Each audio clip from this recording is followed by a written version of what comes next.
तो ये अध्याय 6 भक्ति रसामृत सिंधु, भक्ति कैसे की जाए, यही तो प्रश्न है हम सबका, कैसे की जाए। कर तो रहे हैं लेकिन पता नहीं कैसे की जाए। तो श्रील रूप गोस्वामी बताते हैं, उनके ज्येष्ठ भ्राता, तो रूप गोस्वामी के बड़े भाई का नाम क्या है? सनातन गोस्वामी। वैष्णवों के मार्गदर्शन के लिए हरि भक्ति विलास का संग्रह किया। तो एक ग्रंथ है जिसका नाम है हरि भक्ति विलास। वो क्या है? उसमें सभी पुराणों में कुछ देवी देवताओं के लिए लिखे मंत्र हैं और कुछ भगवान के लिए लिखे हैं। तो उन्होंने सेवा दी, तुम सनातन गोस्वामी काम करो, तुम उन श्लोकों को लिखो जो केवल हरि भजन के लिए हो। तो आप देखेंगे हरि भक्ति विलास में पुराणों का मिक्सचर है, लेकिन उनमें वही मंत्र हैं जो कृष्ण भगवान से रिलेटेड है। जो अन्य देवी देवताओं को गुणगान करते हैं उनको रिजेक्ट किया है सनातन गोस्वामी ने। इसलिए हरि भक्ति विलास पढ़ेंगे तो सभी पुराणों का सार भी मिल जाता है और हमें वो श्लोक मिलते हैं जो हरि की भक्ति का विलास कराने वाले हैं। इसलिए उसका नाम है हरि भक्ति विलास, जिसमें उन्होंने वैष्णवों द्वारा पालन किए जाने वाले अनेक विधि विधानों का उल्लेख किया है। उसमें कई सारे विधान हैं जो पुराणों से लिए गए हैं।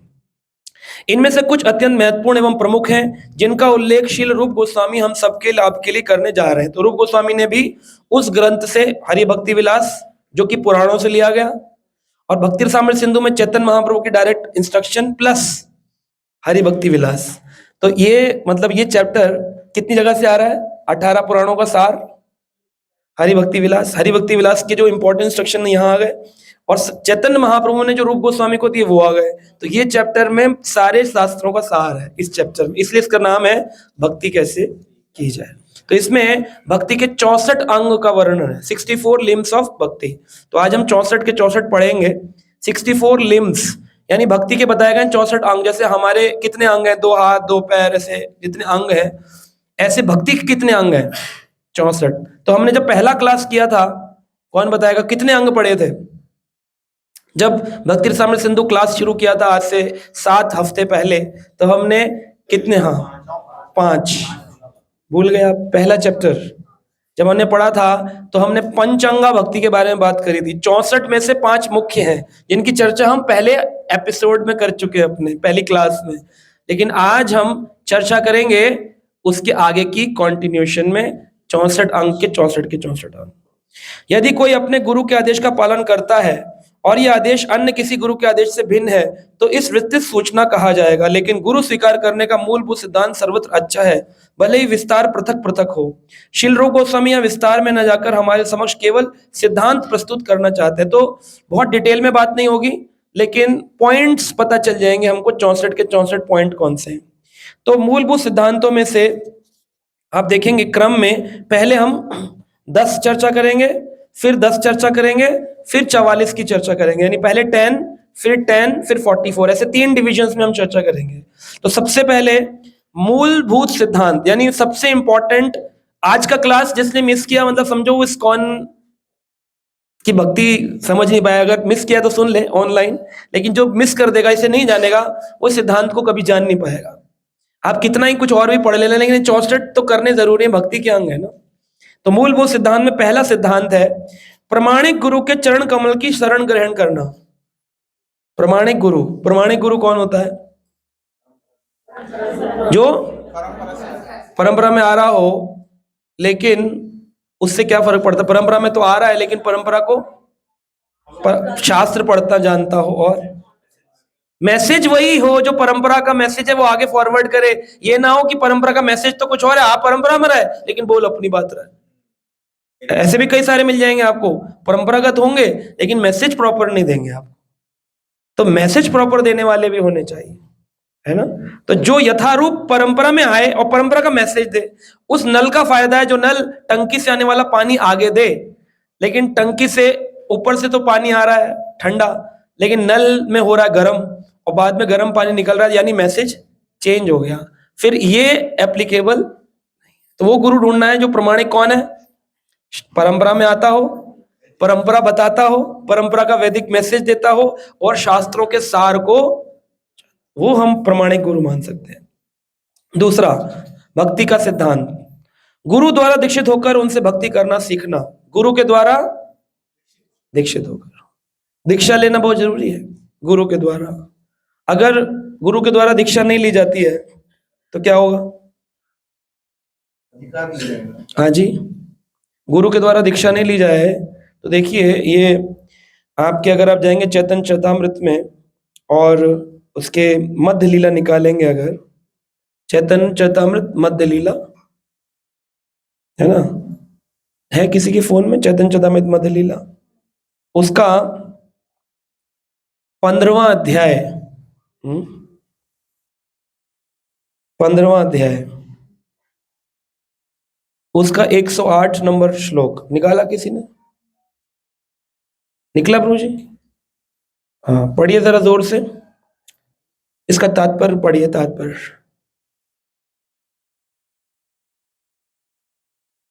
हाँ, बड़ी जितिन प्रभु।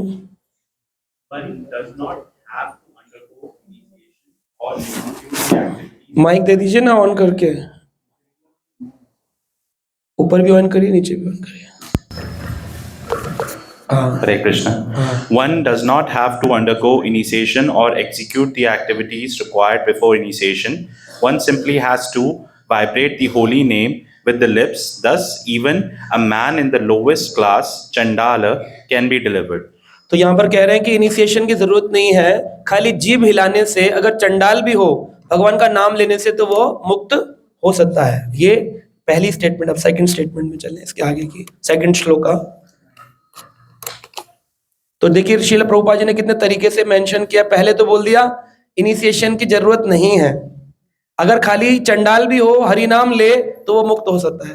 लेकिन ऐसा कौन सा चंडाल है जो जीभ हिलाकर हरिनाम शुद्ध ले लेगा जब तक गुरु की कृपा ना हो? ये प्रॉब्लम है ना। तो कई बार लोग बोलते हैं दीक्षा की जरूरत है। हाँ, दीक्षा की जरूरत है। वैसे तो क्या दीक्षा, क्या भगवान का हरिनाम दीक्षा पर निर्भर है? बोले नहीं, भगवान का हरिनाम दीक्षा पर निर्भर नहीं है, वो तो हर व्यक्ति पर कृपा करता है, लेकिन वो शुद्ध रूप से लिया नहीं जाता जब तक गुरु की कृपा ना हो। तो अगला श्लोक पढ़िए, क्या है इसी में ही? हाँ, तात्पर्य। By chanting the holy name of the Lord, one dissolves his entanglement in the material activities. After this, one becomes very much attracted to Krishna, and thus dormant love for Krishna is awakened. Next shloka पढ़िए, ये तो आपने meaning पढ़ा इसका। Next shloka इसी purport में 110 प्रभु जी? नहीं, यही 108 का परपट। अच्छा, परपट पढ़ना, अच्छा सॉरी। और 108 के परपट में आप पढ़ेंगे, श्लोका पढ़िए। मिल गया? पढ़ो, माइक देना इनको, ऑन करो। द्विजानाम अनुपेतानम स्वकर्माध्यायनादिषु यथाधिकारिणास्ति व्याकोपनायानाद अनु तथा त्रदीक्षितानां तु मंत्रम वेदार्चनादिषु। मीनिंग पढ़ो। मीनिंग है, ब्राह्मण परिवार में जन्म लेने के बावजूद कोई भी व्यक्ति दीक्षा प्राप्त किए बिना और पवित्र धागा धारण किए बिना वैदिक अनुष्ठान में शामिल नहीं हो सकता है। यद्यपि ब्राह्मण परिवार में जन्म होने पर भी व्यक्ति दीक्षा और पवित्र धागा समारोह के बाद ही ब्राह्मण बन पाता है। जब तक किसी को ब्राह्मण के रूप में दीक्षा नहीं दी जाती, वह पवित्र नाम की पूजा ठीक से नहीं कर सकता। पवित्र नाम की पूजा ठीक से नहीं कर सकता। अगर ब्राह्मण कुल में भी कोई पैदा हुआ हो, पंडित जी हो, ब्राह्मण कुल में हो, तो अनुष्ठान करने योग्य नहीं जब तक उसकी दीक्षा कौन सी ना हो जाए, ब्राह्मण दीक्षा ना हो जाए, तब तक वो अनुष्ठान नहीं कर सकता, चाहे ब्राह्मण कुल में उत्पन्न हुआ हो। लेकिन आज कितने सारे लोग हैं जो ब्राह्मण कुल में उत्पन्न हुए होते हैं और बिना दीक्षा, गायत्री दीक्षा के ही वो लोग अपना यज्ञोपवीत धारण किए बिना ही पूजा कर रहे होते हैं। तो यज्ञोपवीत की बहुत बड़ी इंपॉर्टेंस है। तो वो अगर स्पिरिचुअल गुरु से मिले और उसके बाद व्यक्ति दीक्षा प्राप्त करे, गायत्री दीक्षा प्राप्त करे, फिर वो अनुष्ठान करने के लिए गुरु के द्वारा ऑर्डर ऑथराइज किया जाता है कि now he can do the prop. तो वो हरिनाम भी ढंग से कर सकता है, हरिनाम भी ढंग से कर सकता है, वरना हरिनाम भी उसका ढंग से होता नहीं है। वैसे तो दीक्षा विधि किसी चीज पर निर्भर नहीं है, दीक्षा विधि पर हरिनाम निर्भर नहीं है। भगवान के नाम को राम कृष्ण बोल करके चंडाल भी मुक्त हो सकता है, लेकिन ऐसा है कौन इस संसार में जो शुद्ध नाम ले सके? वो शुद्ध नाम की शक्ति के लिए व्यक्ति को ब्राह्मण कुल में भी उत्पन्न हुआ हो तो क्या लेना पड़ता है? दीक्षा लेनी पड़ती है ताकि वो शुद्ध नाम ले सके। और इसके अगला श्लोक जो है उसमें कह रहे हैं अगर वो गुरु दीक्षा प्राप्त नहीं करता तो वो अगले जन्म में पशु योनि में जाता है, पशु योनि में। इसके अगला श्लोक पढ़िए, मीनिंग पढ़िए खाली उसका। प्रत्येक मनुष्य का कर्तव्य है कि वह एक प्रामाणिक आध्यात्मिक गुरु के प्रति समर्पण करे, उसे सब कुछ शरीर मन और बुद्धि देकर उससे वैष्णव दीक्षा लेनी चाहिए। हाँ, फिर अगला श्लोक। रासायनिक नहीं ये नहीं, इसी उसी वाले के अंदर नीचे देखिए क्या लिखा है। जब किसी को किसी प्रमाणिक आ जाता है, हाँ इसके ऊपर वाला है, ये वाला। अच्छा, जब किसी को प्रमाणिक, हाँ, जब तक किसी को किसी प्रामाणिक आध्यात्मिक गुरु द्वारा दीक्षा नहीं दी जाती उसकी सभी भक्ति गतिविधियां बेकार है। जिस व्यक्ति की दीक्षा ठीक से नहीं हुई वह पुनः पशु योनि में जा सकता है। हाँ, जिसकी दीक्षा तरीके से नहीं हुई है वो कहाँ चला जाएगा, और उसके द्वारा किए गए सारे कर्म चाहे उसने दान पुण्य कितने भी क्यों सब व्यर्थ चले जाएंगे। तो ये श्लोक कम से कम 100 बार पढ़ा करो आप। मुझे याद है इसलिए मैं बता रहा था, आगे पीछे ऊपर नीचे लिखा है क्या मुझे। I have read that purport many times. नहीं नहीं ऐसा नहीं, वेदावेस नहीं है। ऑफ कर दिया ना।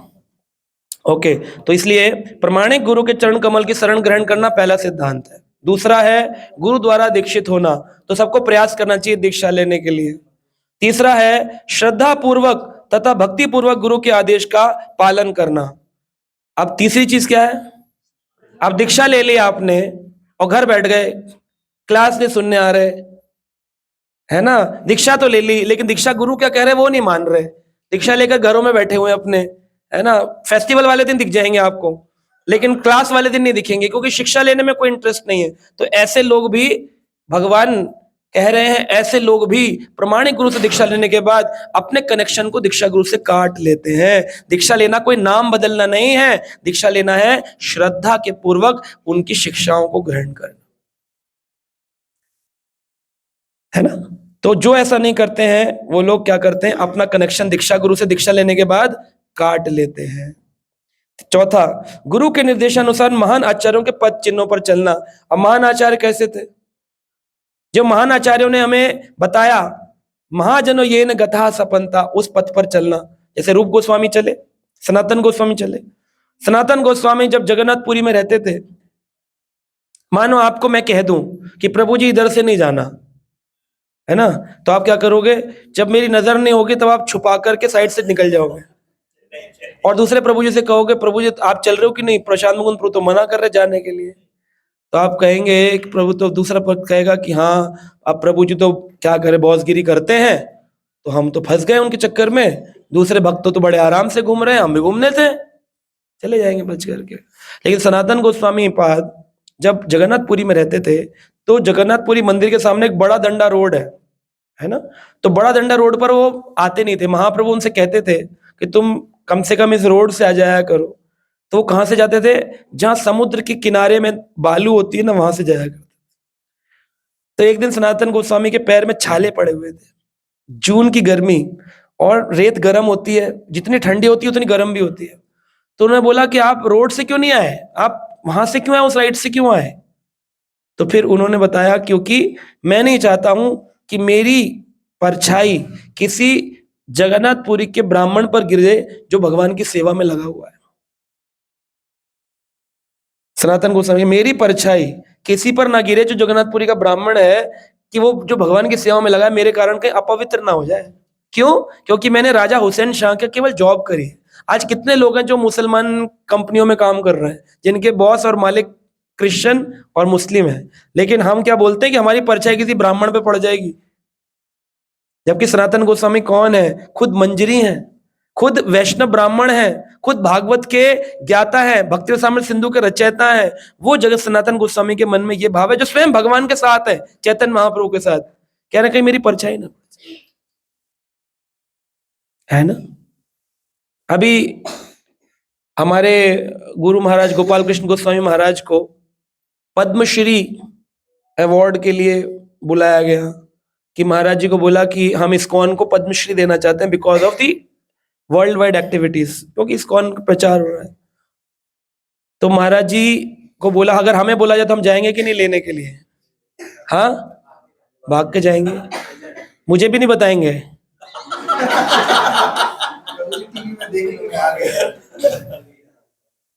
है ना, अपना पैंट शर्ट वाला फोटो के साथ मुझे मैसेज करेंगे, प्रभु जी लोग हमने भी प्राप्त किया कुछ। तो हिज होलिनेस गोपाल कृष्ण गोसाई महाराज ने पद्मश्री के लिए जब उनको हमारे मंदिर के जो एक प्रभु जी हैं विजय नंदन प्रभु ने बोला, तो महाराज ने उनको बोला, नहीं मैं कैसे ले सकता हूँ, इस्कॉन में खाली मैं ही थोड़ी हूँ, बहुत सारे और भी तो अन्य भक्त जो सेवा कर रहे हैं, तो सभी पद्मश्री के। उन्होंने कहा हम तो इस्कॉन को दे रहे हैं ना, बट आप खाली एज ए रिसीवर चले जाओ। और नहीं, मैं फोटो कैसे खिंचा सकता हूँ? या तो सारे प्रभुपाद के शिष्य बुलाए जाए जिन्होंने इस मूवमेंट को खड़ा किया है, या तो फिर केवल फिर मैं अकेला नहीं ले सकता। क्या भाव है? पद्मश्री रिजेक्ट कर दिया। आप ऐसे गुरु के शिष्य हैं, आप ऐसे गुरु की परंपरा में हैं, और आप अपने लालच देखिए कैसे हैं। यहाँ तो दीक्षा का लालच अगर हो जाए, दूसरे ग्रुप से जल्दी दीक्षा मिल रही हो तो वहां जाके दीक्षा ले लेंगे दूसरे ग्रुप से। बोले प्रभु जी वहां मिल रही थी पंजाबी बाग में, हम वहां ले आए प्रभु जी। जैसे लेकर के दीक्षा और बहुत ऑनेस्ट ना होकर के दीक्षा प्राप्त करके हम बहुत कुछ प्राप्त करेंगे, है ना। देखो हम ये होती है श्रद्धा गुरु के प्रति। तो मुझे कभी कभी मैं एनालाइज करता हूँ, हमने 10 साल 12 साल पहले प्रीचिंग शुरू करी द्वारका में, बहुत सारे लोगों को जोड़ा, बहुत सारे लोगों को समझाया, लेकिन भगवान कहते हैं ना, हजारों में से किसी एक की समझ में आता है। दीक्षा लेने से ये हो गया जरूरी नहीं कि समझ आ गया उसको। समझे कितने लोग, है ना। तो जो समझदार हैं, जिनकी श्रद्धा है अपने गुरु चरणों में, गुरु महाराज आते तब भी नहीं आते, उन्हीं के दीक्षित भक्त उनसे मिलने नहीं आते।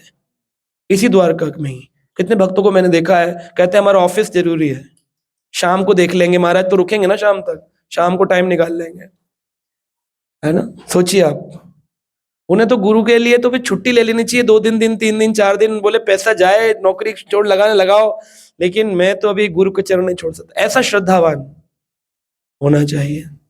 तो शिला प्रभुपाद जी के मूवमेंट में, प्रभुपाद जी का मूवमेंट ग्रो किया क्योंकि उनकी अपने प्रभुपाद जी के प्रति बहुत निष्ठा थी, बहुत निष्ठा थी। जिनके लंबे लंबे बाल हुआ करते थे, वो तुरंत प्रभुपाद जी के कहने पर अपने बाल शेव कर देते। हमारे कितने लोग हैं जिन्होंने शेव किया हुआ है? इवन दीक्षा वाले दिन भी आपके तो है ही नहीं, शेव थोड़े किया कह रहे मैंने किया, हेड शेव किया हो जिसने। कर सकते हैं आप?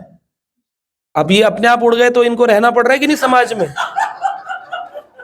तो कौन ऐसा है जो शेव करके अब रह नहीं सकता समाज में, है ना। तुरंत हम मटेरियल, और हम 2 नाव में चल रहे हैं, मटेरियल एंड स्पिरिचुअल नाव।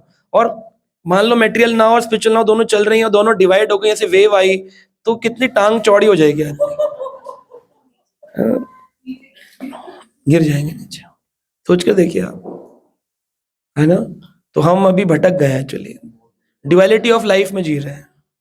मैं ये नहीं कहता कि प्रोफेशनल ड्रेस मत पहनो, हमारे गुरु महाराज भी कहते हैं कि we can't force every congregation. हर भक्त को हम फोर्स नहीं कर सकते कि तुम पैंट शर्ट नहीं, धोती कुर्ता पहन के ऑफिस जाओ, नहीं, वो प्रैक्टिकल नहीं है। लेकिन कंठी पहनना, तिलक लगाना, इस पर कौन आपको रोक सकता है? ये तो आपका पर्सनल है। कितने सारे मुस्लिम्स हैं, जब मैं कॉर्पोरेट में काम करता था, वो अपना केबिन में जो हमें एक वो मिलते थे, क्यूबिकल्स नहीं, हमारे को लॉकर्स मिलते थे, तो लॉकर्स में लैपटॉप, मोबाइल, अपना सामान रखना होता था। हाँ, तो हम रख सकते हैं जो भी चीज़, लेकिन आपके वर्क स्टेशंस पे, आपके केबिन्स में कुछ नहीं होना चाहिए। सारा कुछ पेपरलेस वर्क होता था, सारा डॉक्यूमेंटेशन जो है ऑनलाइन होगा, कुछ भी पेपर पे प्रिंटेड नहीं होना चाहिए ताकि चीट हो जाए। शाम को घर जाना है तो लैपटॉप रख कर जाना है, ऑफिस का लैपटॉप घर भी नहीं ले जा सकते, और ले भी जाओगे तो लॉक सिस्टम होगा, आप उसे खोल नहीं सकते, उसमें कोई फोटो भी डाउनलोड नहीं कर सकते, अपलोड नहीं कर सकते, अपना पर्सनल ईमेल नहीं खोल सकते, ऐसा लैपटॉप रहेगा। ताकि ये होता है डेटा प्रोटेक्शन का एक एक्ट है ना। इसको बोलते हैं protection portability act, PPA act बोलते हैं, प्रोटेक्शन पोर्टेबिलिटी एक्ट।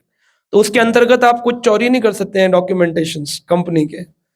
तो ऐसे में भी लोग टोपी लेके आते थे जो मुस्लिम्स होते थे, और अपने लॉकर से 2 बजे उनका नियम था कि हम 2 बजे कुरान अपना नमाज पढ़ेंगे, अदा करेंगे। तो उनकी वो ऐसा होता है ना, क्या बोलते हैं उसको, आसन, ऐसा आसन रहता था फोल्डेड लॉकर के अंदर। लॉकर से आसन निकालते थे, टोपी लगाते थे। एक रूम था, प्रेयर रूम, जिसमें हिंदूज के लिए नाम था ऊपर प्रार्थना रूम, वहां बैठ के चैंट करना चाहिए था। तो एक हिंदू नहीं आता था वहां पे जब करने। और वहां सारे मुसलमान फ्राइडे के दिन 2 बजे नमाज पढ़ते थे। कॉर्पोरेट के अंदर बता रहा हूँ, मल्टीनेशनल थी, छोटी मोटी कंपनी नहीं थी। एक कंपनी में 12,000 एम्प्लॉय थे। ऐसा नहीं था कि दुकान में काम करता था किसी में 4 लोगों की, 12,000 एम्प्लॉय थे। यूरोप, अमेरिका, ऑस्ट्रेलिया, जर्मनी, कौन सी कंट्री के लोग काम नहीं करते थे हमारे साथ। इंडिया में भी बैंगलोर, पुणे और गुड़गांव लोकेशंस में लोग जुड़े हुए थे। हर जगह से 2-2 हजार लोग जुड़े थे। ऐसी कंपनी में मुसलमान को कैसे एमएनसी अलाउ कर रही है अपना रिलीजन फॉलो करने के लिए? क्योंकि अभी कल मैं अपने बेटे को पढ़ा रहा था, तो उसके सिविक्स में लिखा हुआ है 6 प्रकार के राइट सरकार ने दिए। उसमें एक राइट क्या है? राइट टू रिलीजन, है ना? एंड राइट टू रिलीजन भी है, और एक है right over, right against the,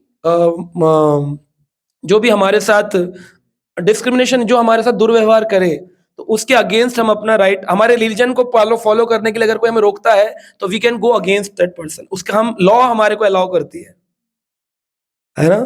तो ये ऐसी कंट्री में आपको राइट ऑलरेडी लिखे हुए हैं। फिर भी एक हिंदू समाज, सनातन व्यक्ति इतना घबराता है तिलक लगाने में, माला करने में। मुस्लिम क्यों नहीं घबरा रहा? क्योंकि उसकी ट्रेनिंग इतनी स्ट्रांग है। बचपन से सिखाया गया, बेटा ये तेरा नियम है, नमाज अदा नहीं करी तो तू मतलब व्यर्थ है तेरा मनुष्य लेना। और जो क्रिश्चियंस थे वो क्रॉस पहन कर आते थे, तो लोग बड़े खुश होते थे।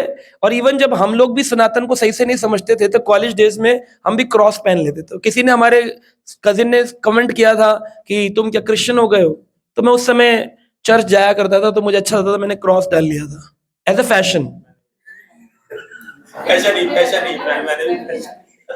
तो क्या हम आज एज अ फैशन भगवान की मूर्ति नहीं डाल सकते हैं? जगन्नाथ जी डाल ले या कृष्ण डाल ले, नहीं डाल सकते? हम अपने बच्चों को एज ए फैशन नहीं सिखा सकते? मतलब क्रिश्चियन कम्युनिटी उसको फैशन बता करके दे सकती है लोगों को, हम उसे एज ए फैशन कहकर नहीं दे सकते अपने बच्चों को।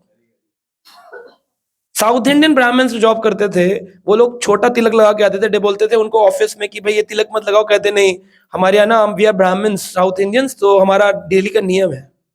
Go against.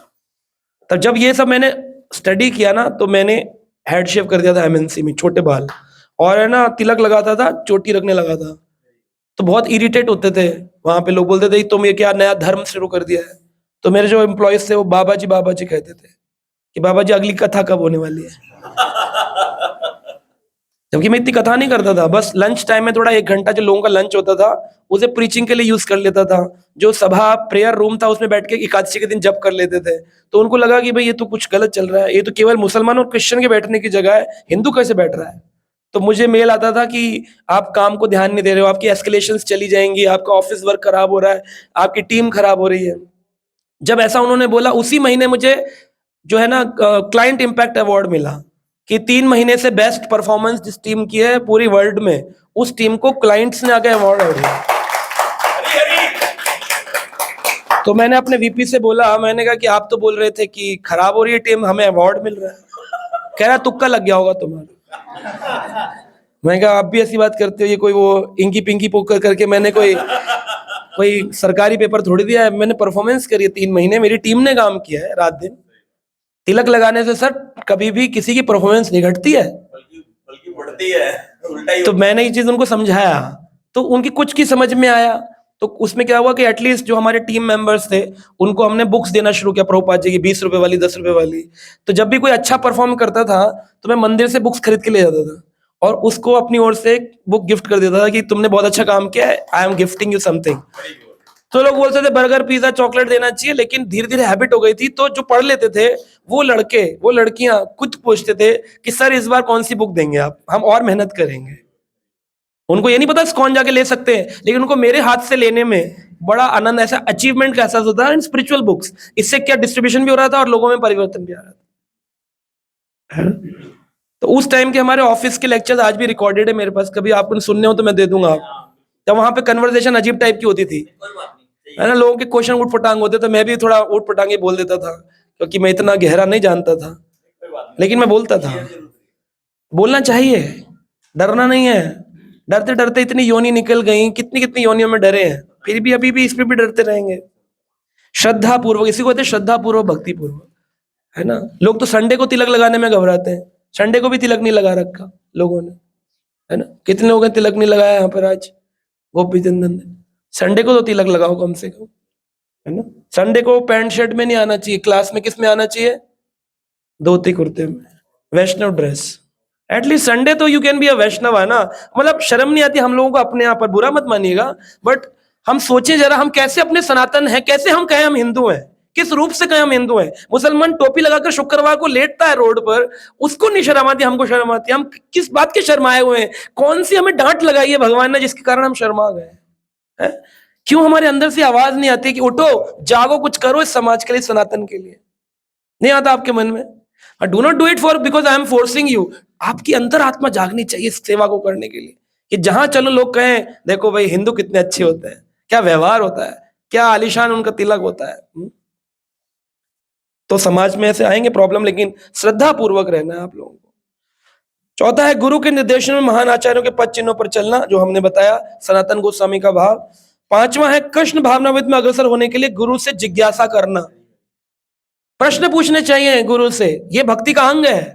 अगर आपके मन में प्रश्न नहीं उठ रहे, आप कह रहे हैं हमारा तो कोई क्वेश्चन नहीं है, तो यानी कि आप पढ़ नहीं रहे हो।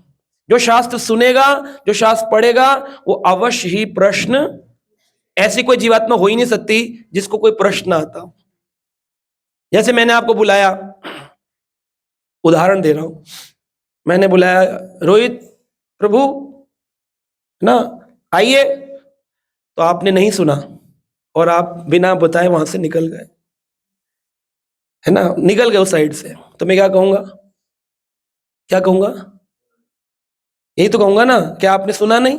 क्योंकि आप तो निकल गए। अगर सुना होता तो आते, रुकते।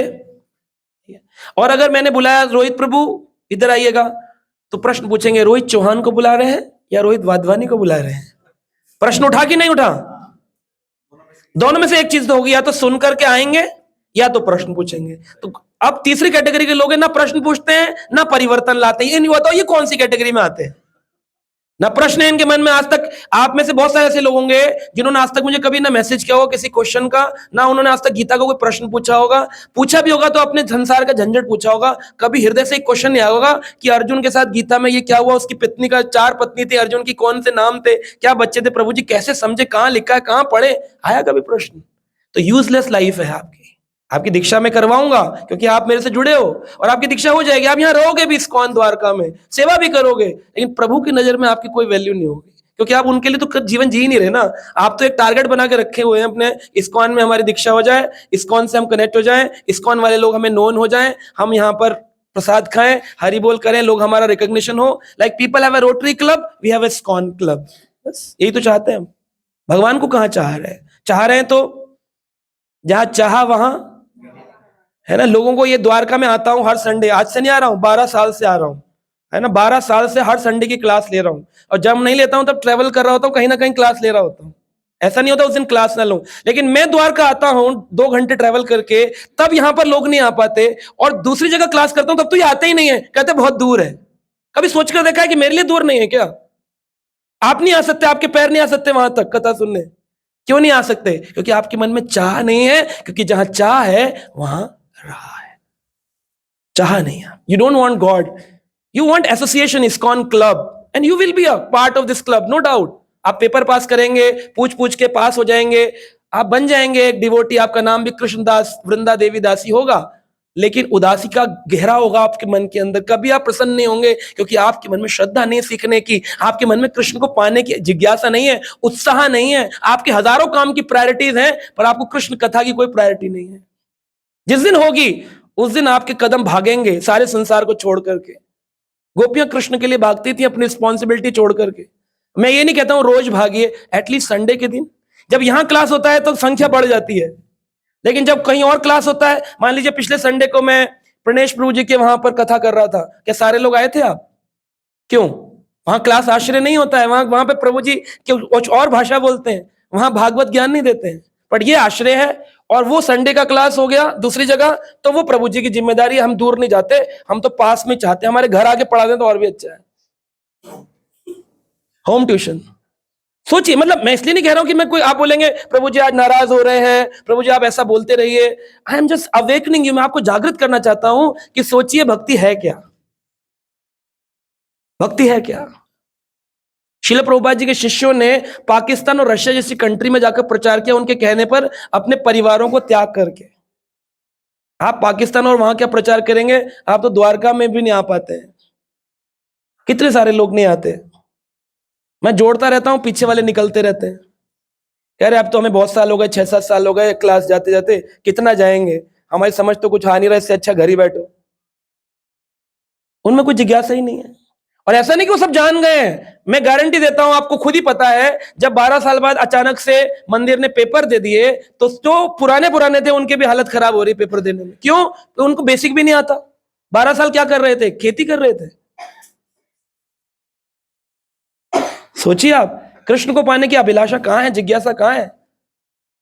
यहां बस 2 घंटे घेर लिया तो घेर लिया, यहां से निकले उसके बाद हो गए आप संसार के, फिर वही पैंट, वही शर्ट, वही गाने, वही संसार, वही बुआ, वही फूफा, वही चाची, वही सब कुछ। मैं ये नहीं कहता उनको तोड़ दो, लेकिन एक चेतना में भक्ति लेकर आओ कि जो देखे वो कहे हाँ ये कृष्ण भक्त है, इस्कॉन का भक्त है ना। आपका तिलक बोलना चाहिए, आपकी कंठी बोलनी चाहिए, आपका व्यवहार बोलना चाहिए, आपका ज्ञान बोलना चाहिए, आपकी गीता बोलनी चाहिए, है ना। कितने लोग हैं आप में से जिनको आरती के 7 उपचार जो होते हैं वो आते, सारे के सारे 7 उपचार।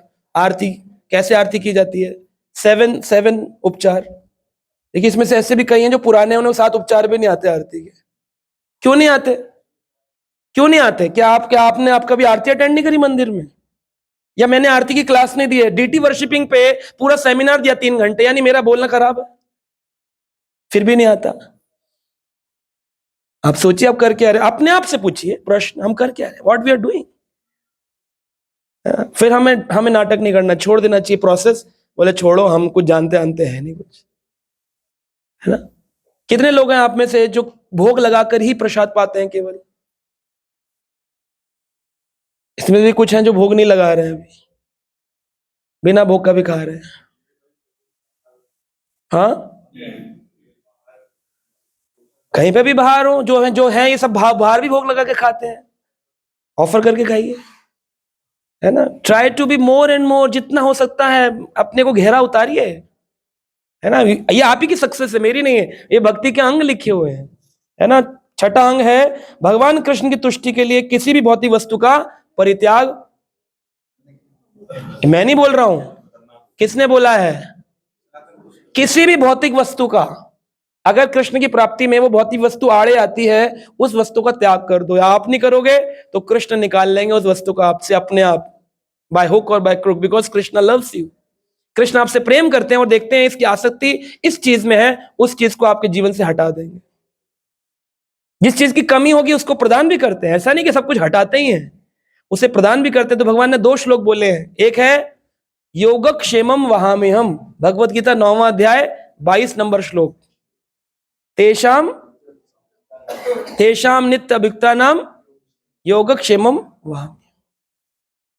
जो मेरे में नियुक्त रहता है हमेशा सतत रूप से, उसकी मैं जरूरतों को पूरा करता हूं, जो नहीं है उसे मैं प्रदान करता हूं।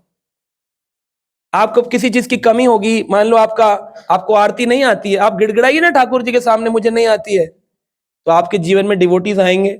आपको इंस्पिरेशन मिला, आज मैंने ये बात बोल दी, मेरे मन मैंने लिखा, थोड़ी नोट्स कहाँ है कि मैं ये पॉइंट बोलूंगा? कोई है नोट मेरे पास? कौन बुलवा रहा है? कृष्ण बुलवा रहे। किसके लिए बुलवा रहे हैं? आप लोगों के लिए बुलवा रहे हैं, ताकि आपके हृदय में वो भगवान चाहते हैं आप ये करो। आई डोंट नॉट वांट, मैं तो खुश हूं अपने जीवन में, मैं चाहता हूं आप भी करो। तो कृष्ण चाहते हैं ये। तो आपके हृदय में परमात्मा और मेरे हृदय में सेम परमात्मा, अलग अलग है। तो वो परमात्मा चाहता है आपका भला, इसलिए मेरे मुख से बुलवा देता है जो भी कुछ भी वाणी निकले। और अगर आपको कठोर लगती है तो मैं उसके लिए आपके चरण छू सकता हूं, मुझे कोई प्रॉब्लम नहीं है, लेकिन आपको करना तो पड़ेगा प्रभु को प्रसन्न करने के। ये प्रभु चाहते हैं, मैं नहीं चाहता हूं। तो 6 पॉइंट इज, भगवान कृष्ण की तुष्टि के लिए भौतिक वस्तु का है, किसी ने किया है परित्याग भौतिक वस्तु का? नहीं किया है तो प्लान करिए, क्या छोड़ सकता हूं मैं ऐसा ठाकुर जी के लिए, जिसमें ठाकुर जी कहे इसने मेरे लिए कुछ किया है। सेक्रीफाइस, देश के लिए लोग सेक्रीफाइस करते हैं। अपने परिवार में एक हस्बैंड कितनी मेहनत करता है, बच्चों के लिए सेक्रीफाइस करता है, नींद सेक्रीफाइस करता है, तब वो अपने परिवार को खुशहाल देख पाता है। देश के लिए लोगों ने अपने प्राण दिए, तब वो देश खुशहाल देख पाते हैं हम। तो भगवान को खुशहाल रखने के लिए भौतिक वस्तु का भी त्याग करना पड़ेगा। गौरांगे भक्त गणे वैराग्य प्रधान, प्रायोरिटी है भगवान की सेवा में।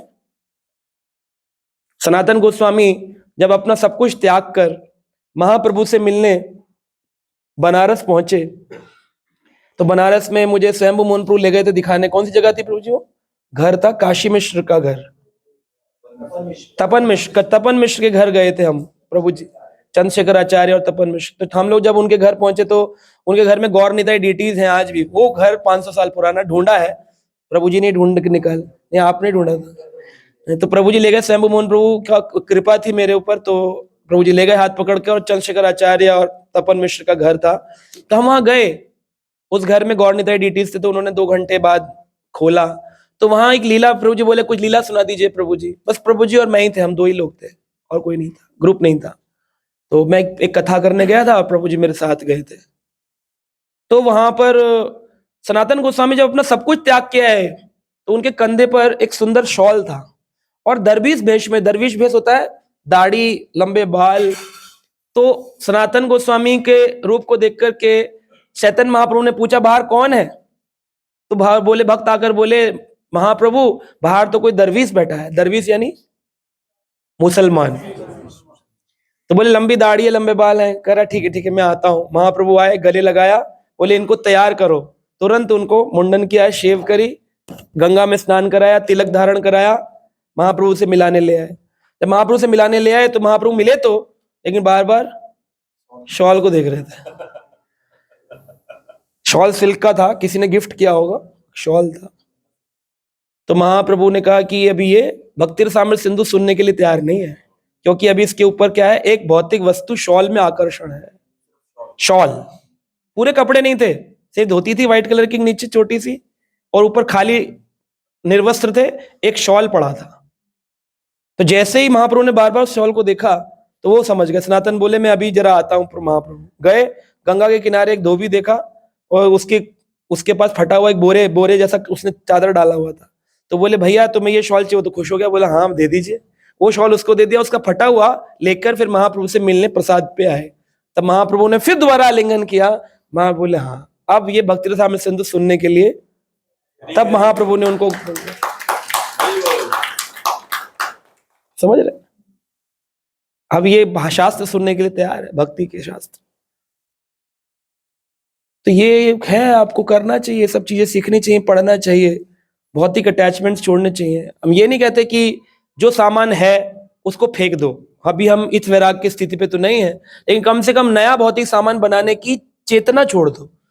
आप समझ रहे हैं? आप ऐसा मत करो कि घर है तो उसको आग लगा दो, मैं ये नहीं कहता हूं, लेकिन आप इतना कर लो कि जो बेचैन मन है, वो मन को शांत करने का तरीका है कि जो ठाकुर जी ने दिया उसमें संतुष्ट रहो। भाई 2 कमरे का मकान है तो प्लान बना रहे हैं कि 4 मंजिल का बना लें, तो इरिटेट कौन रहेगा?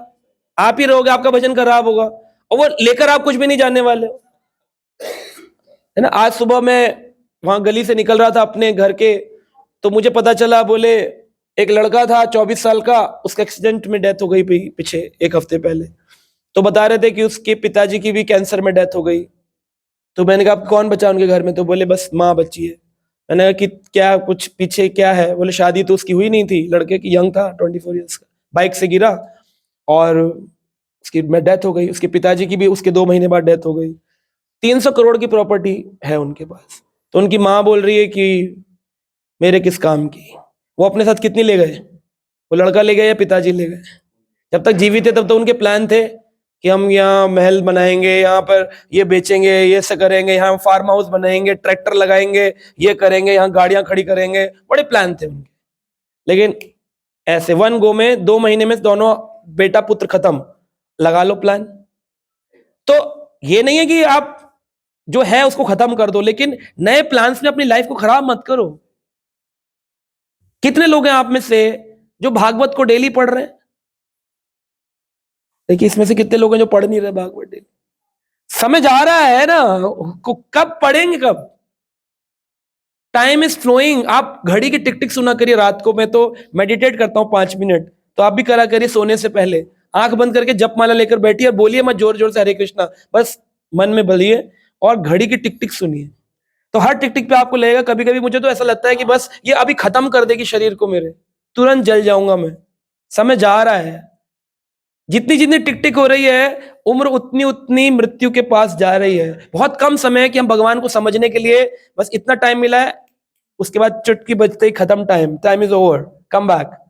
फिर क्या करेंगे? हम कहेंगे नहीं नहीं, अभी तो मैं नौकरी कर रहा था प्रभु जी, मैं तो सोचा था, प्लान था 60 साल के बाद रिटायर होकर फिर भागवत पढ़ूंगा, ये क्या हो गया प्रभु जी, भगवान मुझे छोड़ दो, 1 महीने की मोहलत दे दो, अब नौकरी छोड़ के सिर्फ 1 महीने भागवत पढ़ूंगा। देंगे मौका? किसी को मिला है आज तक? Time gone is gone. समय एक ऐसी वस्तु है जो निकल गई फिर दोबारा आती नहीं। ओके, सो 7वां पॉइंट है, द्वारका या वृंदावन जैसे पवित्र स्थानों में वास करना। ये भक्ति का अंग है। तो वास करने का मतलब है अपने घर को वृंदावन बनाना। अपने घर में सारे चित्र उतार दो, देवी देवताओं के, स्पोर्ट्स स्टार के, नेताओं के, और अपने खुद के जो लगा रखे हैं आपने शादी विवाह के फोटोग्राफ, है ना। 20 साल हो गए, झगड़े हो रहे हैं, फिर भी वहां पर वो पगड़ी वाला फोटो लगा हुआ है शेरवानी के साथ। क्या मिला है इस फोटो से आपको आज तक? आपको उतार कर ठाकुर जी की फोटो लगाने चाहिए। हमारे एक महाराज थे, वो बोलते थे, है ना, वो पंजाबी बाग में रहा करते थे, तो महाराज जी बोलते थे कि आपका फोकस पॉइंट कृष्ण होना चाहिए। बड़े बड़े वॉलपेपर लगाओ घर में कृष्ण के, है ना, जैसे घर में घुसो तो कृष्ण पर दृष्टि जाए, जिधर दीवार पर नजर जाए कृष्ण, इधर जाए कृष्ण, इधर कैलेंडर कृष्ण का, इधर फोटो कृष्ण का, इधर मूर्ति कृष्ण की, इधर कृष्ण, उधर कृष्ण, कोई देवता नहीं, कोई अपना फोटो नहीं, कुछ नहीं। क्या पता वही अंतिम दिनों, अंत मति सो गति, अंत में आपको शेरवानी याद आ गई तो फिर बन जाओगे वही। So remove all photographs. और वो लगता है कि नहीं, और लगता भी आपको कि नहीं फैमिली वाले नाराज होंगे, तो एक छोटी दीवार पे कहीं किनारे में टांग दो, थोड़ा सा उनको खुश कर दो, किसी एक दीवार में छोटा सा टांग दो उनको। लेकिन पूरी दीवारों में वही टांग रखा है लोग। कम से कम अपने कमरों को तो ऐसा बना लो कि जिधर दृष्टि जाए, जहां सोते हो आप वहां चारों तरफ आपके भगवान हो, बस आप ना हो। अपने अलग अलग एंगल में फोटो लगा रखे लोगों ने वॉल के ऊपर ना, बड़े बड़े पोस्टर अपने लगा रखे। तो केवल आवश्यक वस्तुओं को स्वीकार करना और भौतिक जगत की आवश्यकता अनुसार संबंध रखना। आवश्यक वस्तुओं को स्वीकार करना, भक्ति में जो आवश्यक है उन्हीं को स्वीकार करें, जो भक्ति में आवश्यक नहीं। अनुकूल संकल्प प्रतिकूल से वर्जन, है ना। किसी ने आपको रिवॉल्वर दी और बोले कि आप इसका ना लाइसेंस बनवा लो, मैं आपको फ्री दे रहा हूं। एक रिवॉल्वर बंदूक 2-2.5 लाख रुपए की आती है, अच्छी जर्मन रिवॉल्वर, तो लेनी चाहिए कि नहीं लेनी चाहिए? क्यों, कभी जरूरत पड़ जाए तो? नहीं पड़ सकती। लेनी चाहिए कि नहीं लेनी चाहिए? क्यों? उसका कोई संबंध ही नहीं है? नहीं, हमारे इस्कॉन में ऐसे भी भक्त हुए हैं जिन्होंने अपने इस्कॉन की रक्षा के लिए बंदूक भी चलाई है। जयपताका स्वामी महाराज ने चलाई है। बांग्लादेशी लोग आते थे आक्रमण करने, तो उस समय गोली चलाते थे, दुनाली चलाते थे मंदिर की रक्षा के लिए। तो लेनी चाहिए कि नहीं? नहीं, क्षत्रिय नहीं हुआ। कृष्ण के लिए अगर उसके लिए है तो फिर तो लेने चाहिए कि नहीं, रखना चाहिए घर में? क्या पता कृष्ण के लिए जरूरत पड़ जाए। नहीं, उन पर विश्वास होता है, ऐसी नौबत नहीं है तो नहीं लेना चाहिए। क्यों? क्योंकि अभी हम जयपताका महाराज को कॉपी नहीं कर सकते हैं। उनकी श्रद्धा, वो एक इतने रईस परिवार के हैं जितना परिवार रईस आपका अगले 10 जन्म में भी नहीं हो पाएगा। मैं मतलब सबके लिए बोल रहा हूँ, अपने लिए मिला करके। अगर आपके पास 100 करोड़ रुपए भी होंगे ना, तब भी कम है उनकी प्रॉपर्टी के आगे। इतनी प्रॉपर्टी थी। ऐसे घर का बच्चा, एक ही लड़का, पिताजी रशियन फौज वाले, अमेरिकन फौज वाले, उस आर्मी फैमिली से, और बचपन की फोटोज देखेंगे उनको आर्मी ड्रेस में रहते थे पूरा। And he left in just one go, Prabhupada ji के कहने पर, हे सब त्याग, साइड हटा, और एक ब्रह्मचारी बनकर बांग्लादेश में चूहों और सांप के बीच में, यहाँ पर मायापुर में जंगल में रहते थे, खेतों के अंदर, कि प्रभुपाद जी को खुश करना जरूरी है। तब उनको फिर सेवा के लिए, जब चोरी हो गई, राधा माधव के छोटे डीटीज चोरी करने आए बांग्लादेशी लोग, तब महाराज जी को स्पेशल बंदूक दी गई कि अगर ऐसा हो तो आप इसको चला सकते हैं सेवा के लिए, तब दिया गया। उन्होंने अपने आप से रिवॉल्वर का लाइसेंस बनवा के नहीं रखा, आप तो चलाओगे बिना बात के लिए कि भाई चिल्लाया तो आपने गोली चला दी, प्रॉपर्टी पे गोलियां चल रही हैं, लोग बोलेंगे प्रभु जी की गोली चल रही है। आपको वो चीज रखनी ही नहीं चाहिए जिनसे कल को आपको क्रोध आए और आप उसके, क्योंकि आप भी स्पिरिचुअल स्टैंडर्ड पे नहीं हो, इसलिए आपको उन चीजों का त्याग करना चाहिए जो भक्ति के लिए स्वीकार करने योग्य नहीं है ना। एकादशी का दिन व्रत करना चाहिए, ये नियम है। कोई व्यक्ति ये कह के नहीं छूट सकता मैं बूढ़ा हूं, मैं बीमार हूं, मैं बच्चा हूं, मैं बड़ा हूं। ये नियम है भक्ति के 64 अंगों में से एकादशी का दिन व्रत करना, ये नियम है, ये ऑप्शन नहीं है, रूल है। आप शिवरात्रि का व्रत करोगे ये ऑप्शन है, आप नवरात्रि का व्रत करोगे ये ऑप्शन है, उसमें आप करोगे तो हो सकता है आपको पुण्य मिल जाए। लेकिन अगर आप एकादशी का व्रत नहीं करते तो नेगेटिव मार्किंग होती है। जैसे 10 में से आपने एक क्वेश्चन का आंसर नहीं दिया तो कितने मिलेंगे? 9। लेकिन जहां नेगेटिव मार्किंग होती है वहां कितने मिलेंगे? 8.5। आधा नंबर कटता है नेगेटिव का और 1 नंबर कटता है रॉन्ग आंसर का। तो रॉन्ग आंसर किया तो 1 नंबर गया, और रॉन्ग आंसर करने के लिए टाइम वेस्ट का आधा नंबर, उसे कहते हैं नेगेटिव मार्किंग। तो इसलिए आजकल जितने एग्जामिनेशन है नेगेटिव मार्किंग पे चलते हैं कि करो ही वो अटेम्प्ट जो तुम्हें आता है, जो तुम्हें आता नहीं वो इंकी पिंकी करके अटेम्प्ट ही नहीं कर सकते आप। रॉन्ग हुआ तो आपका आधा नंबर और गया, वो नंबर तो गया ही गया साथ में, तो सही वाले का आधा नंबर और कट जाएगा। तो आजकल की जितनी भी कैट एग्जामिनेशन है, मैट एग्जामिनेशन है, जितने एग्जाम आज हैं वर्ल्ड में, सभी एग्जामिनेशन नेगेटिव मार्किंग को अप्लाई करते हैं। और ये कहां से आ रहा है? शास्त्रों से आ रहा है। भगवान करे एकादशी का व्रत जो नहीं रखता उसकी नेगेटिव मार्किंग है, उसका 1 नंबर तो वैसे ही गया कि उसने नहीं रखा, और आधा इसलिए क्यों नहीं रखा, इसका भी चला जाता है। तो हर एक के लिए नियम है। 10वां, पवित्र वृक्षों की यथा वट वृक्ष की पूजा करना।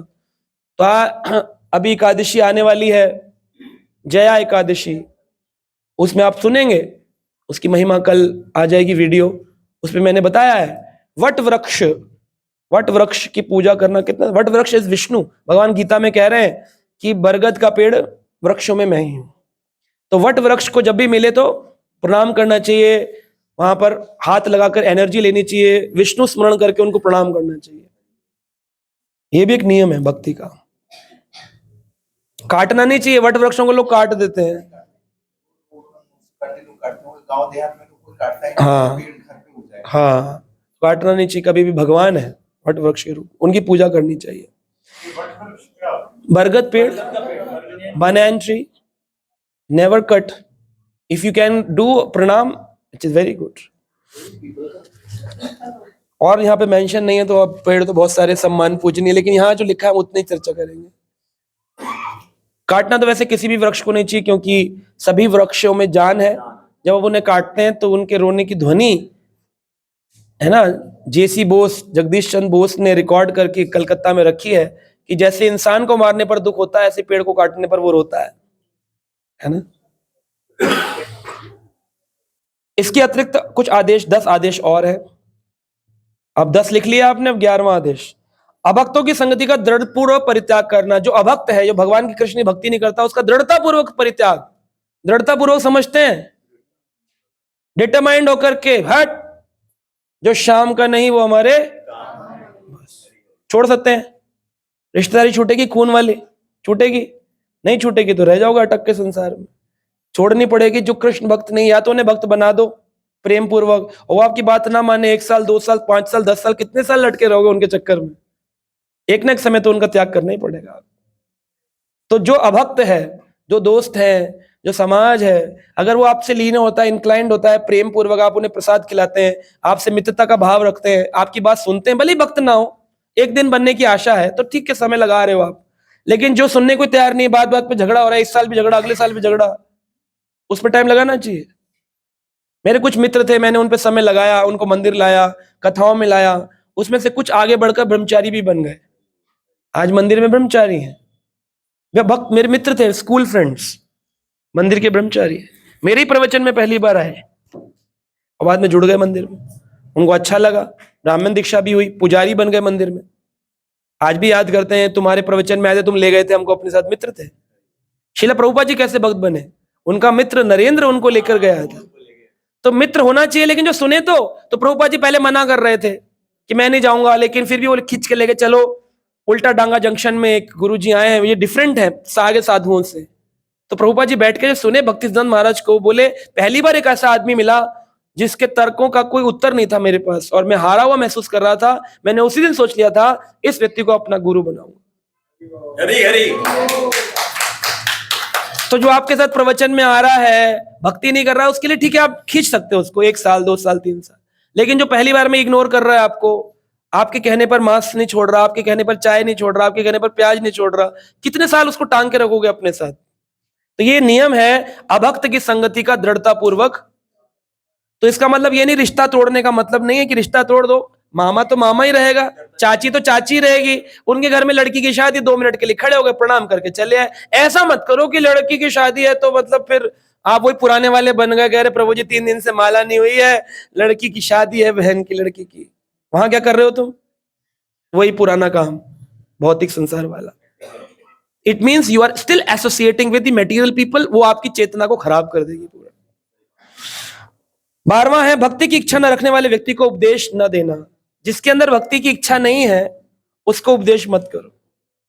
थोड़ा सा जैसे उबला हुआ चावल को चेक करके पता चल जाता है चावल पका है कि नहीं पका है, पूरा निकालने की जरूरत नहीं पड़ती है। ऐसे 2 प्रश्नों में पता चल जाएगा सामने वाला आपसे इंटरेस्टेड है या नहीं है,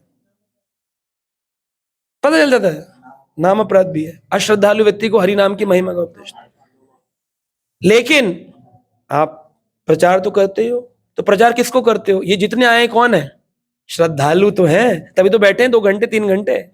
लेकिन जो अश्रद्धालु है वो व्यक्ति जो रोड पर चल रहा है, आपने उससे कही भैया आप भी हरे कृष्णा किया करो, टाइम ना है, टाइम तो किसी के पास नहीं है, कल का क्या जरूरत है, मर जाएंगे, क्या लेकर आए थे क्या लेकर जाएंगे, समय कम है। आपने उसको थोड़ा प्रीच किया, प्रभु कर लो माला, हाँ बात तो ठीक है, चलो देखेंगे किसी दिन। इसका मतलब उसने थोड़ा इंटरेस्ट दिखाया है। लेकिन वो कह रहा है इरिटेट मत कर, दिमाग ना खा मेरा, जा रहा यहां से। ऐसे जो बोल रहा है उसको बोलो हरे कृष्णा, तू जाने और तेरा भगवान जाने। हाँ ऐसा मैसेज मत भेजो। एक ने मुझे मैसेज भेजा, कह रहा है कि I am against ISKCON, do not forward me your videos. तो मैंने उसको कहा thank you so much for explaining. आपने हमारे वीडियो बंद करा है, प्रभु आपका जीना बंद करा है। करा ही देगा ना, उसका जीना भी क्या जीना है? जो हरि भजन के बिना कोई जीना है? ये मुर्दों की तरह जी रहे हैं, प्लास्टिक स्माइल में हंस रहे हैं, मार्केट में घूम रहे हैं। कोई जीना भी कोई जीना है? फेक स्माइल के साथ कितने दिन जियोगे, है ना? थप्पड़ खा के आए होते हैं पति पत्नी दोनों, एक दूसरे से मारपीट करके आए होते हैं। फिर अपने दिल को सहलाने के लिए पिक्चर में आकर के हीरो हीरोइन के अंदर अपने भाव देते हैं कि हम भी ऐसे ही हैं। फिर बैठते हैं, फिर वहां इस पे झगड़ा हो जाता है, तुमसे मैंने कहा था ना ये वाली सीट लेना, तुमने मेरी इधर वाली क्यों ली? गए भी झगड़ा करते, आए भी झगड़ा करते। ये कभी ठीक नहीं होने वाले मटेरियल वर्ल्ड के लोग। तो जहां इंटरेस्ट ना दिखे अपने आप को एक बैक स्टेप कर लो। 13वां है बहुमूल मंदिर या मठ बनवाने में अधिक उत्साह ना दिखाना। तो इसका मतलब क्या है? बहुमूल मंदिर या मठ बनवाने में अधिक उत्साह ना दिखाना, यानी इसका मतलब ये नहीं कि विष्णु मंदिर के लिए बात हो रही है। किसके लिए बात हो रही है? धार्मिक स्थलों में, यानी सोशल वर्क में अपने आप को मत लगा देना। सोशल वर्क होता है ना, से सनातन मंदिर बन रहा है आपके एरिया में, आप उसमें अपना टाइम लगा रहे हो, तो जहां कृष्णा कॉन्शियस चर्चा नहीं है वहां पर वही होती है, ट्रस्ट की बातें होती हैं, चाहे वो कोई भी हो, है ना? मेरा पर्सनल अनुभव है, वहां पर लोग, मैं मंदिरों में मुझे लगता था सारे मंदिर बराबर हैं, सभी जीव हैं। मैं उसी भाव में एकदम एलिवेटेड थॉट में चला गया, पर लो थॉट लेकर वापिस आया। वहां पर इतने झगड़े हुए। मैं कहा ऐसे इस्कॉन की बात अलग है, इस्कॉन में चर्चा अलग है, बाकी जगह चर्चा अलग है ना? 14वां है ना तो अधिक पुस्तकें पढ़ना। इसका क्या मतलब है? ना ही भागवत या भगवत गीता बांचकर उन पर व्याख्यान देकर जीविका अर्जित करने की धारणा को विकसित करना। अधिक पुस्तकें नहीं पढ़ना, इसका क्या मतलब है? मतलब वही पढ़ना जो शास्त्रों में पढ़ा था, जो इस्कॉन। हाँ, अधिक पुस्तक पढ़ के डाउट आएगा आपका। आपने बृहस्पतिवार कथा पढ़ ली, आपने दुर्गा सप्तशती पढ़ी, ये सब भी वैदिक ग्रंथ हैं के अंदर से निकाला हुआ अंग है। लेकिन फिर अगर ये अंग जरूरी था तो सनातन गोस्वामी ने हरि भक्ति विलास क्यों लिखा? ताकि आप उन कर्म कांड सेक्शन में प्रवेश ही ना करें। कर्म कांड केवल विषय भांड, भांड होता है हांडी, किसकी हांडी है? विषय की हांडी, जिसमें काम इच्छाएं छुपी हुई हैं, वो कर्म कांड केवल विषय भांड, उस कर्म कांड में पढ़ना नहीं। पंडित जी थोड़ा हमारे यहाँ हवन कर दीजिए, प्रभु जी हम क्या करें, हमारे एरिया में तो कोई था नहीं वैष्णव, हमने तो फिर ना वही कर लिया, जय दुर्गा मैया, जय बाबा भोले, जय गणपति, जय हनुमान जी, ठीक है, मल्टीपल पूजा, ठीक किया ना प्रभु जी हमने, तो वो ठीक नहीं है। क्यों? ना तो अधिक पुस्तकें पढ़ना, क्योंकि अधिक पुस्तक पढ़ोगे तो ऐसा आपका भी विचार बनेगा। प्रभु जी प्रभुपाद तो ऐसा कहते हैं, हमने पढ़ा था पुस्तक में, वहां तो ऐसा लिखा था। क्यों पढ़ा? तुमसे पहले पूछो, तुम पढ़ने क्यों गए, तुमसे किसने कहा था? फिर लोग ब्लेम करते हैं कि प्रभुपाद जी मना करते हैं दूसरी पुस्तकों को पढ़ने के लिए। मना नहीं करते। प्रभुपाद जी ने लिखा है भागवतम के प्रथम स्कंद के प्रथम अध्याय के प्रथम श्लोक के अंदर कि मेरे जो सिंसियर स्टूडेंट्स हैं इस्कॉन के, उनको अन्य आचार्यों की पुस्तकें पढ़नी चाहिए, लेकिन कब? पहला क्या है? जो मेरे शास्त्रों को पढ़ चुके हो, मेरे द्वारा लिखे गए, और जो सिंसियर स्टूडेंट हो। पहले दिन ही आए और आपने अभी प्रभुपाद जी के ग्रंथ पढ़े नहीं है और आप पुस्तिका के लेके बैठ गए किसी और संप्रदाय की कि मैं भी प्रभु जी जैसे बोलते हैं बाइबल से, कुरान से मैं भी पढ़ूंगा, तो थोड़े दिन बाद पता चला टोपी लेकर घूम रहा है। मैं कहा प्रभु चोटी कहाँ गई? प्रभु जी बाइबल आपने पढ़ी है? क्या बात लिखी उसने, उसकी आयतों में ऐसा ऐसा है, मतलब मजा आ गया। मैं तो अब अल्लाह को फॉलो करता हूं। तो आपका डिविएशन कब होगा? You never know. Do not here videos on YouTube. आज के जमाने में ये रूप गोस्वामी होते तो ये बोलते, do not here videos on YouTube. आप हिस्ट्री और एएसआई चैनल में ऑल इंडिया रिपोर्ट देख रहा हूं, मैं पॉलिटिकल रिपोर्ट देख रहा हूं, आपको लग रहा है ना आप देख रहे हो, आप बड़े समझदार हो, माया से खेल रहे हो। ऐसे निकाल कर ले जाएगी माया, आपको डिबेट कर देगी।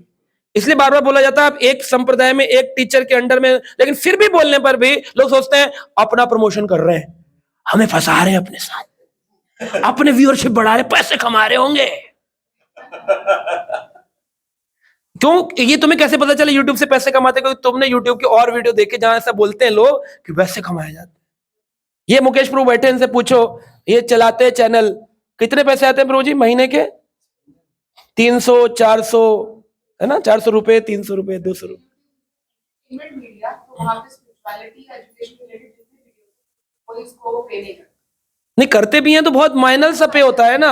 अगर आप इसके 1 लाख व्यूज भी करोगे तब भी जाकर के कितने मिलेंगे? 1000 2000 रुपए मिलेंगे। उससे क्या होगा? एक कैमरा का स्टैंड नहीं खरीद सकते, 900 रुपए का तो स्टैंड आता है। ये स्पीकर सिस्टम खरीदने के लिए 12,000 रुपए चाहिए, कहां से आएंगे? आप देते हो? आ जाते लेक्चर सुनने, कौन देगा? वो भी नहीं इकट्ठे होते। ये मुकेश प्रभु पूरे साल मेहनत करके 800-800 रुपए इकट्ठे करके तब ये चीजें लाते हैं, तार लाते हैं, ये लाते हैं, वो लाते हैं। वो क्या पैसा मिलता है जिससे आदमी अपना भोग करेगा यूट्यूब चला करके? एक बच्चे को मैंने बहुत डांट लगाई, बोला मैं भी यूट्यूबर बनना चाहता हूँ। मैं पागल हो, जीवन खराब कर रहे हो अपना, मत जाओ ये उल्टी पुल्टी चीजों के चक्कर में, कुछ नहीं कमाई होती है, कुछ कमाई नहीं है, फंस जाओगे आप। फैसिनेटेड है ना, सबसे ज्यादा लोगों को देख रहे हैं, बस फैसिनेशन है। अभी मल्टी लेवल मार्केटिंग का कितना फैसिनेशन है, हर एक को लगता है मैं भी चला जाऊंगा तो जैसे वो बोल रही हैं कि मेरे गाड़ी आ गई, ऑडी आ गई, मर्सिडीज आ गई, मेरी भी आ जाएगी।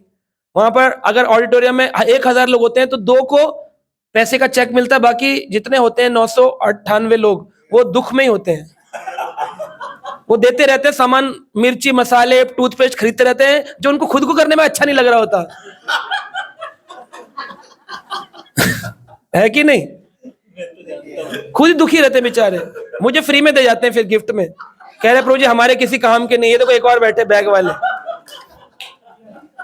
आया मजा? कुछ आई? गाड़ी मर्सिडीज आई आपकी? नहीं आती, जो भी है नहीं आती है। फैक्ट बैठे हैं प्रभु जी, बताना चाहिए सब लोगों को। मत पढ़ो ये सब भ्रम में, अच्छे से कोई नौकरी करनी कर लो, छोटी मोटी 8 घंटे वाली, बाकी समय अपना हरे कृष्णा कृष्णा कृष्णा हरे हरे, हरे राम इजी मनी जो है ना, इजी मनी जो है ये आपको अटकाने वाली है। गेमिंग, आजकल इतने ऐड आ रहे हैं, गेमिंग खेलो 1 मिनट में पैसा बनाओ, 1 लाख रुपए बन जाएंगे। अभी किसी ने महाराष्ट्र वाले का ऐड चल रहा है कि आदमी ने कितने करोड़ रुपए बना लिए हैं गेम खेल करके। आदमी कहता है इससे बढ़िया और कर सकता है। वो गेम खेलकर पैसे तो बना रहा है, लेकिन गेम खेलते खेलते आपको पता है पागल भी हो जाता है व्यक्ति। एक बच्चा पागल हो गया है गेम खेलते खेलते, पैसे तो बना रहा है, करोड़ों रुपए आ रहे हैं उसके, लेकिन वो पागल हो गया है, उसका मेंटल स्टेट, क्योंकि हर टाइम वो video video video video video video करता रहता है। कुछ समय वीडियो से बाहर भी तो आना पड़ेगा, नेचुरल जीवन भी तो जीना पड़ेगा। खाना पीना, भगवान ने इतना रस दिया है संसार में, रंग दिए हैं। लोग होली नहीं खेलते, आप देखिए रोड खाली पड़ी रहती है, कह रहे रंग में ना एलर्जी है, रंग से एलर्जी है हमको। तो तुम फूलों का रंग ले आओ, नेचुरल रंग ले आओ। एलर्जी क्या चीज होती है? ठाकुर जी को अर्पित करो, मंदिर आओ, सेवा करो, पुष्प चढ़ाओ। अगर तुम्हें एलर्जी है तो होली तो सेलिब्रेट करो ठाकुर जी की। ऐसे एलर्जी हो गई है घर में बैठे जैसे डेथ हो गई किसी की, होली आज नहीं, नहीं होली है तुम्हारी, तो होली तुम्हारी तो होली। हाँ, कुछ नहीं करने से बस बच गए। घर में बैठ के शराब पी रहे हैं और रंगों से एलर्जी है। सब नाटक। ठीक है, 15वां है सामान्य आचार व्यवहार में लापरवाही ना बरतना। सामान्य जब आचरण करो तो लापरवाही मत करो, यानी डिवोटी को डिवोटी की तरह होना चाहिए। हाँ, ये नहीं कि डिवोटी तिलक लगा रखा है, नीचे बरमूडा पहना हुआ है, रोड पर घूम रहा है अपने एरिया में। एक माता जी मिली थी मेरे को, तो मेरे को दूर से देख के, मेरे को नहीं, वो मैंने नहीं पहचाना। बोली मैं आपकी आवाज से पहचान गई, मैं वीडियो देखती हूँ आपके। तो मैंने कहा ओ थैंक यू सो मच, हरे कृष्णा। तो मैंने कहा आप फॉलो करती? मैं भी 16 राउंड आपकी वीडियो से पूरा चेंज हो गई। मैंने बहुत अच्छी बात, वेरी नाइस। तो देखा हाथ में काला बोतल ले रखा था, जब मैंने जैसे ही देखा तो उन्होंने बोतल को ऐसे छुपा लिया। फिर मैंने बार बार देखने लगा, मैंने कहा ये तो, वो मैं बताना चाह रहा था हेल्प के माध्यम से, लेकिन वो बोली है, वो समझ गई खुद ही, बोली ये तो रिश्तेदार आए हुए ना घर में, वो लोग काला पीते हैं, थम्स अप। चेंज कर दी तुरंत ही, व्यवहार से पता चल जाता है। आप बरमोडा पहन के निकल रहे हो, तिलक लगा के, पीछे से कोई बोल रहा प्रभु जी हरे कृष्णा प्रणाम प्रभु जी, तो आपको कैसा लगेगा? है ना? तो आपको ऐसा नहीं, जैसे अरुण गोविल जी बता रहे थे, बोले मैं सिगरेट पीता था, राम जी की एक्टिंग भी करता था। तो जब मैं राम जी की एक्टिंग करता था, लोगों को मुझ में राम दिखते थे, और जब मैं एयरपोर्ट पर निकलता था तो उनकी आदत थी चेन स्मोकर थे, तो सिगरेट पीते थे। तो बोले एक बार एक व्यक्ति ने मुझे डांट लगाई, बोले कि आपको हम अपना प्रभु समझते हैं और आप सिगरेट पी रहे हो। तो बोले उस दिन का दिन है, उस दिन मैंने प्लान कर लिया था आप सिगरेट छोड़ूंगा।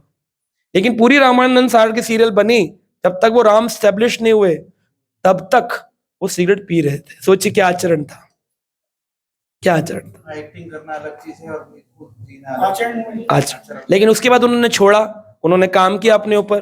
प्रभुपाद जी के इतने सारे शिष्य हैं जिन्होंने अपने जीवन को परिवर्तित किया। इसलिए मैं कह रहा हूं, आप पैंट शर्ट पजामा पहनकर क्लास में आएंगे तो लोग आपको प्रभु जी कैसे एक्सेप्ट कर पाएंगे? आपको आगे प्रचार नहीं करना, आपको यहीं बस खत्म हो जाना, ये डी एंड ए लास्ट चल रहा है जीवन का, बस यहीं बस राख हो जाएंगे नीचे उतरते ही। बहुत जीवन जीना है ना, तो अपने अंदर ट्रांसफॉर्मेशंस लाओ। वेट करना चाहिए सैटरडे संडे का। जब मैं कॉर्पोरेट में काम करता था, मैं वेट करता था शनिवार कब आएगा ताकि मैं धोती कुर्ता पहनकर मंदिर जाऊंगा। ये बाद में हुआ जब मैं 7 दिन पहनने लगा, और फिर बाद में इतना परिवर्तन आया। मेरे कबर्ड में, मेरे ड्रॉअर में जितने पैंट शर्ट थे, मैंने सारे अपने फ्रेंड्स, रिश्तेदार, भाइयों को सब बांट दिए। एक पैंट नहीं मिलेगा आपको मेरी पूरी अटैची ड्रॉअर, कहीं पर भी एक पैंट एक शर्ट नहीं मिलेगा आपको। कोई लोग होते हैं ना पुराने संभाल के रखे होते हैं, मेरे पास कुछ भी नहीं है पुराना, सब निकाल दिया, एक भी नहीं है। रात को भी धोती पहनते हैं, सुबह भी धोती पहनते हैं, ट्रेन में भी धोती पहनते हैं, प्लेन में भी धोती। कल आएंगे बैंगलोर, प्लेन में भी धोती पहनेंगे। ये नहीं कि प्लेन में जा रहे हैं तो पैंट पहनकर जा रहे हैं, जींस पहनकर जा रहे हैं।